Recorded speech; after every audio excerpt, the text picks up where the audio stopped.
আপনাদের মতো নেতাদের জন্য আমগো কর্মীরা বাইচা আছে। নেতারা তো আর সব কাম করবার পারে না, আমগোই তো করতে হয়। নেতারা ভাষণ দিব, আমরা কাম করব।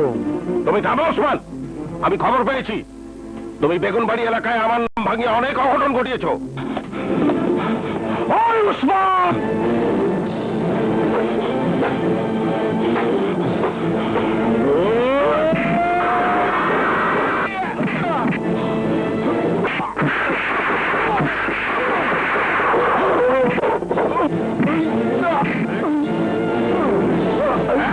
তুমি আর্মির লোক হয়ে আইন হাতে তুলে নিও না।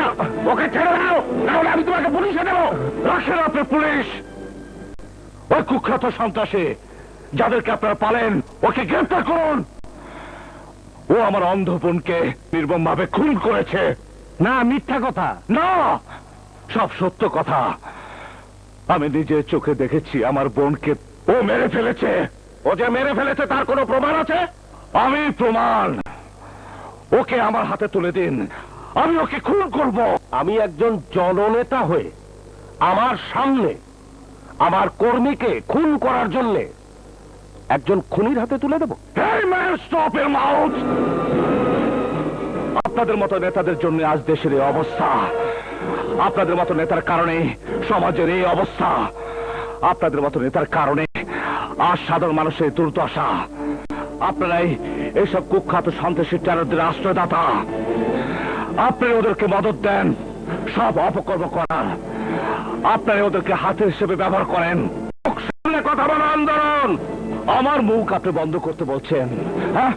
অথচ আপনার পাশে একজন খুনি দাঁড়িয়ে আছে, তাকে অ্যারেস্ট করতে বলছেন না? অ্যারেস্ট তো তোমাকেই করা হবে। Officer, sir, arrest him.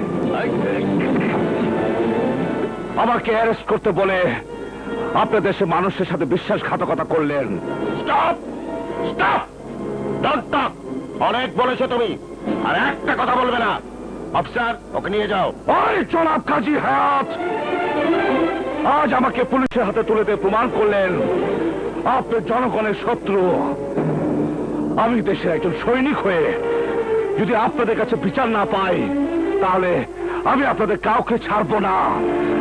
আমি প্রয়োজনে প্রধানমন্ত্রী, দেশের প্রেসিডেন্টের কাছে যাব। Go to hell. ওই কাজী হায়াত সাহেব, আপনাকে দোজকে পাঠাবেন। ওই দোজকের আগুন থেকে হাজার হাজার আন্দোলন জন্ম নেবে। সেই আগুন আপনাদেরকে পুড়িয়ে মারবে। সেই আগুন আপনাদেরকে পুড়িয়ে মারবে। চল।